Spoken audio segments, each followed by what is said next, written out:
At 6:30 in the morning, I stood by the service entrance of the office building, holding a bucket and mop, shivering from the cold. Not from fear from the cold. Although, to be honest, the difference between those two feelings was becoming less and less clear by the minute. In an hour, I would have to cross the threshold of my father's company offices under a fake name, wearing someone else's clothes, with forged documents, and none of the employees could know that the owner's daughter was standing in front of them. My father had asked me to do this 3 weeks ago when it became clear that one of the top managers was leaking confidential information to competitors. Negotiations were collapsing at the last moment, contracts were going to other companies, and somehow, our prices were known in advance. Security found nothing. The auditors found nothing either. So my father decided to act differently. "Emma," he said as he flipped through yet another report on failed deals, "you're good at reading people. Maybe it's time to look from the inside, not from the top down, but from the bottom up." I agreed without hesitation. At 29, I had a psychology degree, consulting experience, and a strong sense of justice. I thought I was ready for anything. How wrong I was. The shift supervisor, Vivian Black, met me at the service entrance without a smile. A woman in her 50s, with gray hair pulled tightly into a bun and eyes that seemed to have seen everything in this world. She was the only one who knew who I really was. "Anna Johnson," I introduced myself, handing her the fake documents. "All right," Vivian nodded without even glancing at the papers. "First rule here, you're nobody.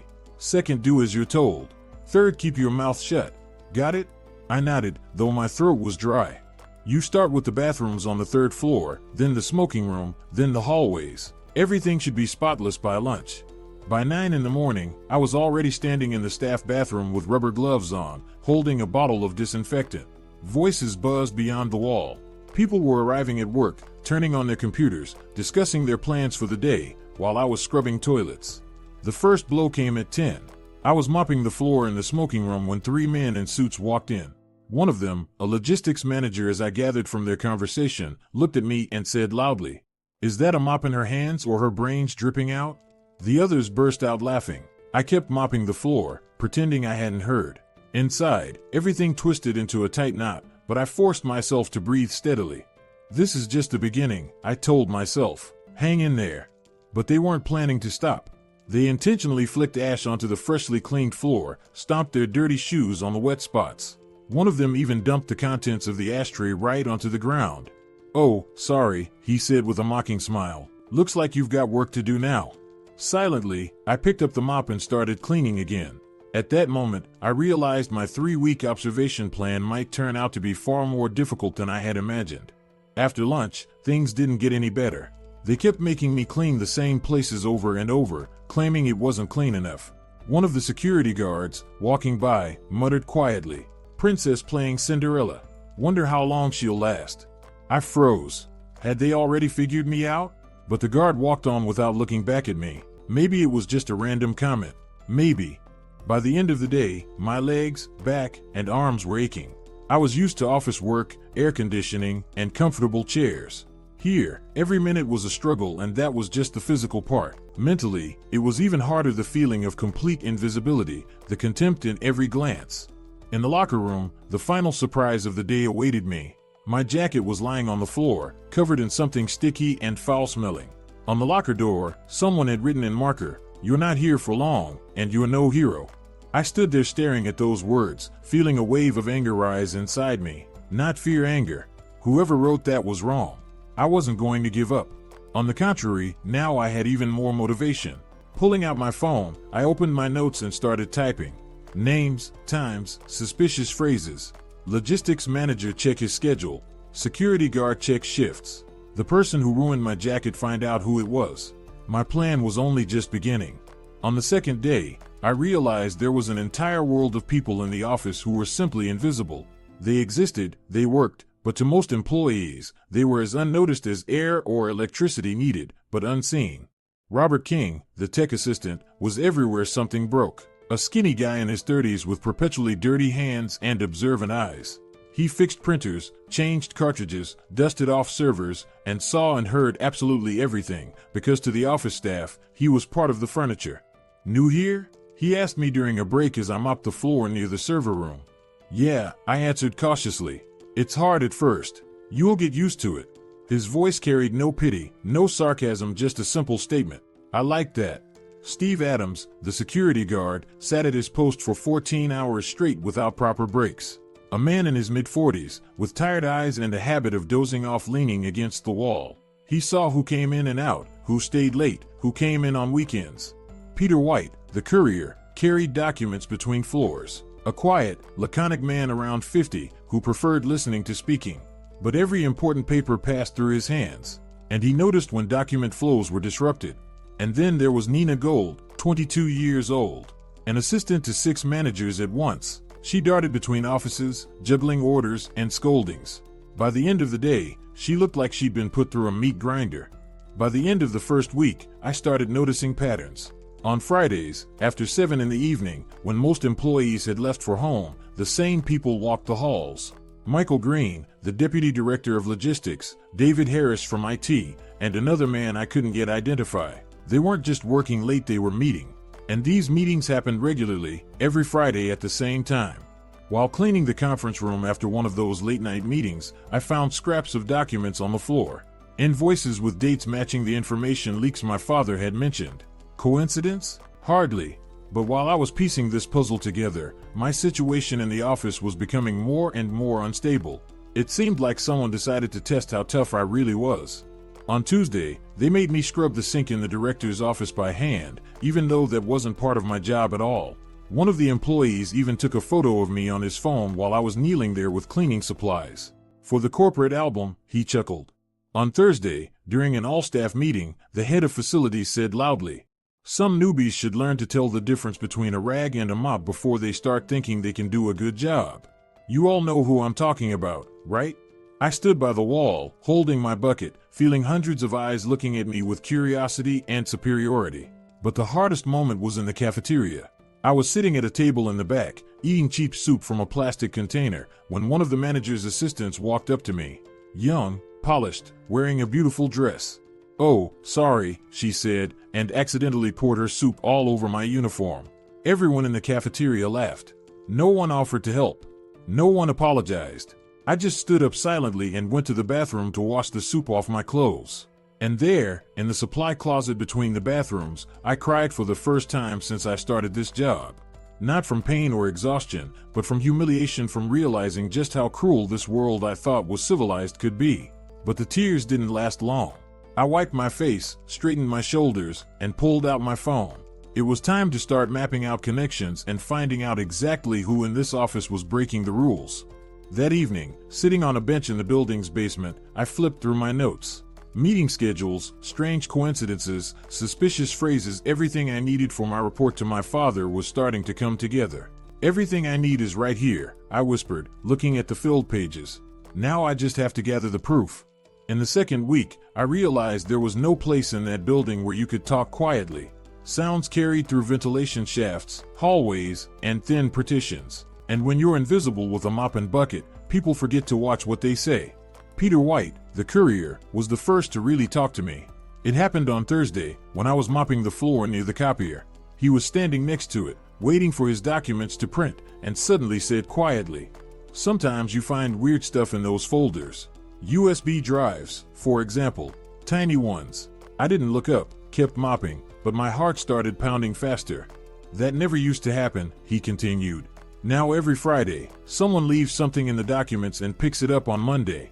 Maybe they're just forgetful," I suggested carefully. "Maybe," Peter said, but his voice was doubtful. "But forgetful people usually don't come into the office on Saturdays just to pick up a USB stick." He took his documents and left, leaving me alone with this new piece of information. So, they were transferring data using drives hidden inside regular paperwork. Smart. And dangerous. That same day, something unexpected happened. Vivian Black, who had only spoken to me about work until then, talked to me like a person for the first time. It happened after an incident with Robert King. The tech assistant had been called into a manager's office because of a supposedly broken printer. As I was walking by, I heard shouting, "Are you stupid or something? I told you to reset it, not break it." Robert came out with a red face, the manager right behind him. "Seriously, who hires people like you? Your hands are completely useless." Something inside me snapped. I turned around and said loudly, "Excuse me, but the printer is working just fine." I just saw it printing. The manager stared at me like the mop had started talking. And who are you, some kind of tech expert? No, I said calmly. But I can see what's going on around here. There was a heavy silence. The manager looked like he wanted to say something, but just then the sound of the printer working came from his office. He spun around and slammed the door behind him. Thanks, Robert said quietly to me. That evening, Vivian approached me in the locker room. Brave, she said without any introduction. But you need to be careful. They can fire you for stuff like that here. I understand. Do you? Vivian looked at me intently. Then tell me, why are you really here? I stayed silent, not knowing what to say. Fine, she sighed. If you don't want to talk, don't. But if you're planning something, be smarter than them. The next day, I took a risky step. While cleaning in the logistics area, I left my phone recording in one of the flower pots. Maybe I could catch something incriminating. But my plan nearly fell apart. Later that afternoon, when I went back to get my phone, the pot was empty. My heart dropped. If they had caught me looking for this? I turned around. Robert was standing behind me, holding my phone. Found it in the server room, he said calmly. It's got your voice recorded on it. Be more careful. I took the phone from him with trembling hands. How do you know? I know a lot of things, he replied. And I see a lot too, like the fact that you're not like the other cleaners. What do you mean? Your hands aren't work-worn, your manners are different, and you ask way too many questions. He paused for a moment. But I don't care who you are. What matters is you're a good person. He walked away, leaving me feeling shaken. How many others suspected who I really was? The answer came the next day. In the smoking room, one of the office workers casually said, "Some spies really overestimate their abilities." He didn't say it directly to me, but I knew. They had figured me out, or at least suspected. Paranoia became my constant companion. Every look felt suspicious. Every word felt like a hint. And when Wendy Smith, an older cleaning lady, spoke to me in the locker room, I became certain my cover was at risk. With people like you, it's always the same, she said, folding her uniform. You think you're better than us, and then you just disappear without a trace. We've seen your type before. I don't understand what you mean. Oh, you understand, Wendy smirked. Too smart for this job, too clean. Probably some student writing a thesis about the life of common folk. I didn't argue. Let her think what she wanted, as long as she didn't know the truth. The third week began with humiliation that almost broke me completely. In the cafeteria, I was standing in line for lunch when that same assistant, the one who spilled soup on me before, came up behind me and shoved me. "Oh, sorry, didn't see you there," she said with fake regret. My tray went flying to the floor. Plates shattered, soup spilled into a puddle. The entire cafeteria went silent, watching. "Well, what are you standing there for?" Someone shouted from the line. "Clean it up." I knelt down and started picking up the shards. No one helped. Some even took photos on their phones. The girl who pushed me stood nearby, smiling. "You should be more careful," she said. "You never know what might happen." There was an open threat in her voice. I realized this wasn't an accident. It was a deliberate attempt to break me, and I almost broke. In the supply closet, hiding behind boxes of toilet paper, I cried like a child. From helplessness, from rage, from realizing this was about more than just information leaks. There was a bigger fight happening here, and I had landed right in the middle of it. But the tears dried up, and my determination remained. I wiped my face and pulled out my notebook. It was time to map out the connections for real. Michael Green, Deputy Logistics Director, always stays late on Fridays, has access to commercial data. David Harris, IT Specialist, can legally access any files in the system. Catherine Miller, I wrote down the third name, remembering the middle-aged woman I'd seen in the hallway with the other suspects. But most importantly, I was starting to see the mechanism. Information was copied on Fridays, transferred via USB drives hidden among documents, and someone would come in on Saturday or Sunday to pick them up. Elegant and almost invisible. Almost. By midweek, something happened that I never expected. Vivian handed me an old access card. "Here," she said casually. "Since you're sticking your nose in anyway, better do it properly." "What is this?" "A tech access card. Gets you into storage rooms and archives." She looked at me closely. "Just don't use it when we're around. And if you find something, act fast." I took the card, not fully understanding what was going on. "Why are you helping me?" "Because after 30 years here, I've seen it all. And I know when someone is actually trying to fix things instead of just playing spy games." That evening, I sent my father my first serious report. Employees Michael Green, David Harris, Catherine Miller all regularly in the building outside work hours. Dates of suspicious activity: May 11th, May 18th, May 25th. Method of data transfer: USB drives hidden in document flows. The response came quickly. We'll confirm it with documents. If you're right, we act. If you're wrong, we move to an official audit. But the next morning, I got a surprise. Michael Green himself was standing by the building entrance. He looked at me intently, and there was something unsettling in his eyes. Anna, right? He asked as I walked by. Yes. Interesting. He paused, staring at me without blinking. You're definitely not who you say you are. My heart started pounding, but I forced myself to answer calmly. I don't know what you mean. Oh, you know, Michael smirked. Be careful, girl. The stakes in this game are way too high for newbies. He walked past me, leaving me frozen at the entrance, feeling like the ground had fallen out from under me. I had one day left until the operation was supposed to end, and now I knew for sure they had figured me out. On Friday morning, I came to work determined to finish it that day. After 3 weeks, I had gathered enough evidence. Videos, photos of documents, audio recordings of suspicious conversations. It was time to act. Susan Clark, the HR director, listened to me in her office without interrupting. I showed her everything I had collected: employee schedules outside work hours, photos of USB drives hidden among documents, recordings of conversations about leaking information. Her face grew more serious with every page. Oh my God, she whispered, flipping through my notes. We've been looking for the source of these leaks for 3 years. You found it. You realize this means an internal investigation? A full review of these employees? I understand. Susan picked up her phone. Mr. Thompson, we need to talk urgently. We have a situation. But while the official investigation began, rumors spread through the office. By lunchtime, everyone knew there was some kind of check going on. And by evening, they knew who had triggered it. In the smoking room, I overheard 2 managers talking. Can you believe it? The boss's daughter spent 3 weeks mopping floors, playing detective. Seriously? I just thought she was weird. Now it makes sense why she acted so bold. Daddy probably told her to see how the common folk live. It hurt to hear, but it wasn't surprising. I knew the truth would come out sooner or later. What hurt more was the reaction of the board of directors. My father called me that evening, his voice tired. The board wants to hush this whole thing up, he said bluntly. Fire these employees, reassign the suspects to other departments, and pretend nothing happened. Why? Because an official investigation could damage the company's reputation. Clients don't like scandals. And what about justice? Justice is a luxury not everyone can afford. I hung up and sat for a long time in my rented apartment, thinking about what to do next. I could agree with the board, disappear, and forget all of it. Or I could stay and fight. The choice was mine. The next day, I came to work and asked Vivian to gather the whole shift. I need to say something, I told her. Half an hour later, everyone was assembled in the basement: cleaners, security guards, tech staff, couriers. About 20 people, the invisible ones I hadn't even noticed 3 weeks ago. My name isn't Anna Johnson, I began. My name is Emma, and I'm the owner's daughter. Silence fell over the room. I came here as a spy, I continued. I was looking for whoever was stealing information, and I found them.